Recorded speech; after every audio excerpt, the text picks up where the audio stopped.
Bizarre coincidences between civil rights presidents Lincoln and JFK. Yes, we know they were both assassinated, but did you know that both were the second child in their families? Lincoln and Kennedy's names contain 7 letters, and both were elected to president in 100 years apart. Both of them were in their 30s when they married their socially prominent 24-year-old wives, who both spoke French fluently. And while in the White House, they both had families of 3 children, and both lost a child through death. Both were shot in the head on a Friday, right before a major holiday, while sitting next to their wives, neither of whom were injured. Both were in the presence of another couple, and in each case that man was also wounded by the assassin. Both assassins were born in 39, 100 years apart, and went by their 3 names, John Wilkes Booth and Lee Harvey Oswald, both having 15 letters. And it goes deeper than that. Booth shot Lincoln in the Ford Theater and ran to a warehouse, and Oswald shot Kennedy in his Lincoln made by Ford from a warehouse and ran to a theater. Both assassins were killed by other assassins before they could stand trial. Furthermore, Lincoln's secretary, named Kennedy, warned him not to go to the theater that night, and Kennedy's secretary, named Lincoln, warned him not to travel to Dallas that week. Doesn't end there, though.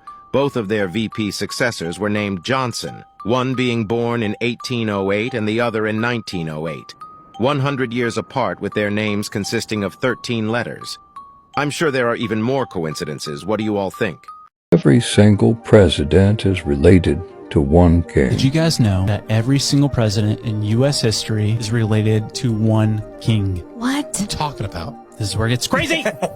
This man, Harold Brooks Baker, he did all this study on U.S. presidents and royal lineage. He had this theory that the presidents weren't voted in by the people, but they were actually selected based on royal bloodline. So, 13 or so years ago, this 12-year-old girl, for her 7th grade project, with the help of her grandparents, went down the lineage of each president, and they all connected to one man. Weird. All their lineage traced back to King John from the House of Plantagenet. How is that possible? And there's a folklore around the House of Plantagenet that they were actually descendants from a demon. Oh, What? That's horrible. But that's where this dude's theory came in. He's like, it's not about who the people vote for. It's within the candidates that are running for president, who has the more direct bloodline to King John. Stanley Armour Dunham was the maternal grandfather of U.S. President Barack Obama. He and his wife Madeline Payne Dunham raised Obama from the age of 10 in Honolulu, Hawaii. Madeline gave birth to a daughter they named Stanley Ann, who was later known as Anne, at St. Francis Hospital in Wichita on November 29, 1942. In Barack Obama's memoir, Dreams from My Father, he mentions, "One of my earliest memories is of sitting on my grandfather's shoulders as the astronauts from one of the Apollo missions arrived at Hickam Air Force Base after a successful splashdown." Stanley Armour Dunham unregistered trademark S. Distant cousins include 6 U.S. presidents: James Madison, Harry Truman, Lyndon Johnson, Jimmy Carter, George H.W. Bush and George W. Bush. Through a common ancestor, Maureen Duval, a wealthy Huguenot merchant who emigrated to Maryland in the 1650s, Stanley Dunham is related to former Vice President Dick Cheney. Through another common ancestor, Hans Gutknecht, a Swiss-German from Bischala, Alsace whose 3 sons resettled in Germantown, Pennsylvania as well as the Kentucky frontier in the mid-18th century, Stanley Dunham is President Harry S. Truman's 4th cousin, twice removed. Stanley Dunham and Wild Bill Hickok are 6th cousins, 4 times removed, through Jacob Dunham. Ancestry chart source, New England Historic Genealogical Society, references. External links, Family Precedent, Obama's Grandmother Blazed Trails USA Today, April 8, 2008, Remembering Madeline Dunham Honolulu. George Bush doesn't care about black people. He's a jackass. No, all this stuff. That's what King said. I'm assuming all this stuff. Where's the pool? Come on, guys. Cut the president some slack.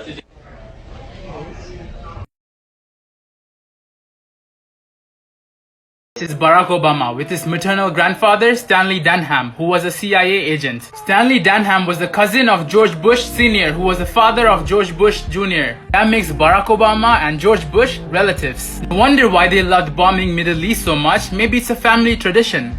Johann Adam Weishaupt, founder of Illuminati. Shall we?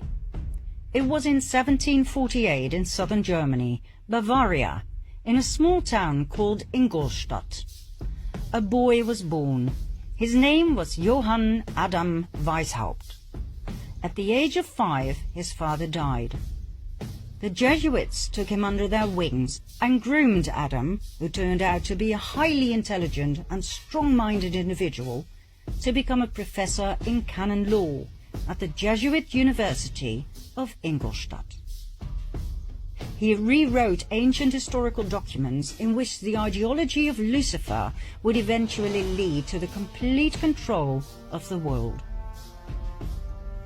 In 1773, a secret meeting took place between Meyer Amschel Rothschild and a select group of 12 elite Khazarian bankers and businessmen. Remember Rothschild, key player in our first storyline? The excessively wealthy and powerful Ashkenazi Khazarian banker from Frankfurt? Well, Rothschild proposed to join forces and riches with the purpose of world dominance. He had set his eye on Adam Weishaupt, who would be perfect to implement their plans in practice and run their organization. And so, on May the 1st, 1776, Adam Weishaupt founded the Bund der Perfektibilisten, the Order of the Perfectionists, later to be called the Order of the Illuminati. It was the fusion of the financial empire of the Rothschilds and the wealth and power of the military order of the Jesuits. Their goal? The creation of a world government and world dominance. Although Weishaupt's name is commonly known among those who study this material, not many people are aware of the fact that he based his Order of the Illuminati on ancient documents, one of which was a letter that was given to him by Rothschild. This letter, referred to as the Constantinople letter, was old and of extreme value to the Ashkenazim. It was 287 years old, written in 1489 by the Nazi, the chairman of the Jewish High Council in Constantinople, as a response to an outcry for help by the head of the Ashkenazi Jews in France. Remember the Khazarians who had fled Russia and who had changed their name to Ashkenazi Jews? They now felt threatened by the other ethnic groups in France. The king had even told them they had to convert to Christianity. The reply of the Nazi in the Constantinople letter was as follows.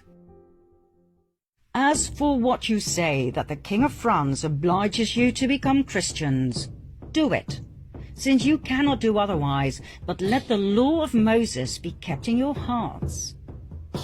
As for what you say about the demand to despoil you of your goods, make your sons merchants, that little by little they may despoil the Christians of theirs. As for what you say about their making attempts on your lives, make your sons doctors and apothecaries, that they may take away Christian lives. As for what you say about their destroying your synagogues, make your sons canons and clerics, in order that they may destroy their churches. As for the many other vexations you complain of, arrange that your sons become advocates and lawyers, and see that they always... For you will find by experience that, humiliated as you are now, you will reach the actuality of power. In other words, they were told to fake a make-believe conversion and to infiltrate every aspect of society: commerce, medicine, religion, and legislation, with the sole purpose of revenge and destruction. How Khazarian. Adam Weishaupt founded the Order of the Illuminati in 1776, financed by the Rothschilds, based on this letter, that, by the way, was based on an even older document, more about which in part 4. 1 year later, in 1777, Weishaupt joined the Grand Orient Masonic Lodge. He made over 2,000 Jesuits head of the many lodges across the world, thus establishing a massive empire of power, in which the Jesuit order was the spider in the web. Weishaupt then officially left the Jesuit order, so that no suspicion would ever be drawn to the involvement of the Roman Catholic Church and the Jesuit Council in the illustrious plans of the Illuminati.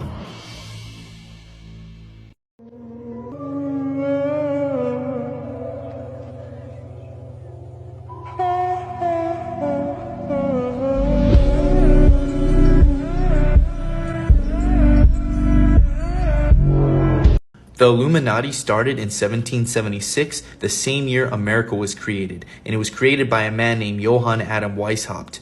And it only lasted about a decade until it branched off and became Freemasons. Now, George Washington was the first president of America. He was also a Mason. Mason stands for Mary's son. That's why Washington, D.C. is a square located between Virginia and Maryland, which openly reveals the name Virgin Mary. Jesus and Christ are two different titles. Jesus means God's salvation, and Christ means the anointed one.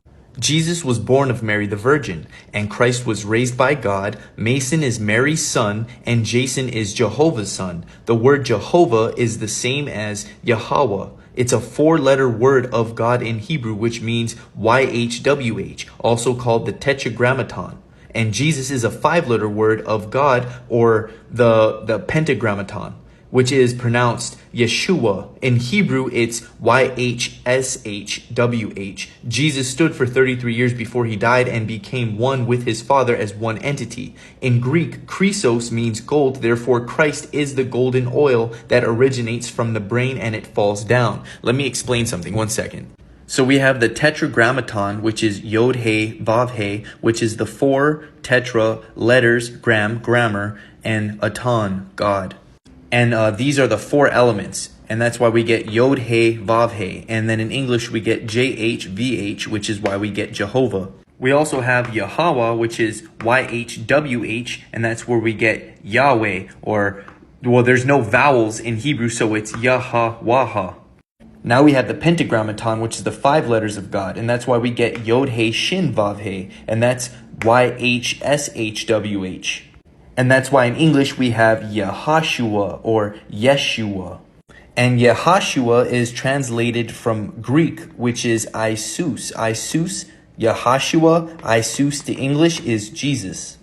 And if you were to stack this up, Yod He Vav He, Shin would be in the middle, which is the soul, and the soul is basically holding the elements together, which is us. That's why you are the universe. You are all the elements.